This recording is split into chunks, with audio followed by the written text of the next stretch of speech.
દેશની આઝાદીના અણમોલ અવસરની ઉજવણીની શરૂઆત વડોદરાના નવલખી મેદાન ખાતેથી નીકળેલી ભવ્ય તિરંગા યાત્રા કીર્તિસ્તંભ, રાજમહલ રોડ, ખંડેરાવ માર્કેટ 4 રસ્તા, શહીદ ભગતસિંહ ચોક, સુરસાગર થઈ મહાત્મા ગાંધી નગર ગૃહ ખાતે સંપન્ન થઈ હતી।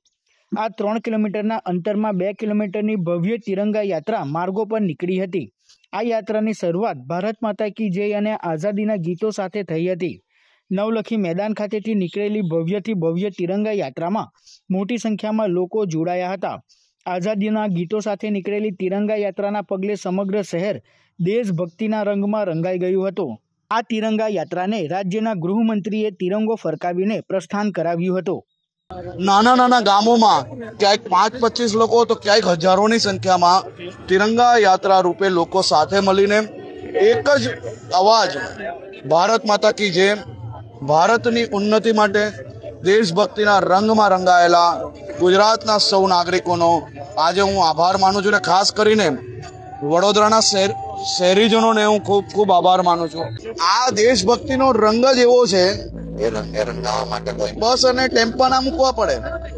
આ દેશભક્તિનો રંગ છે, અને નરેન્દ્રભાઈ મોદીએ જ્યારે આહવાન કર્યું હોય ત્યારે દેશના નાગરિકો આ જ રીતે સ્વયંભૂત જોડાતા હોય।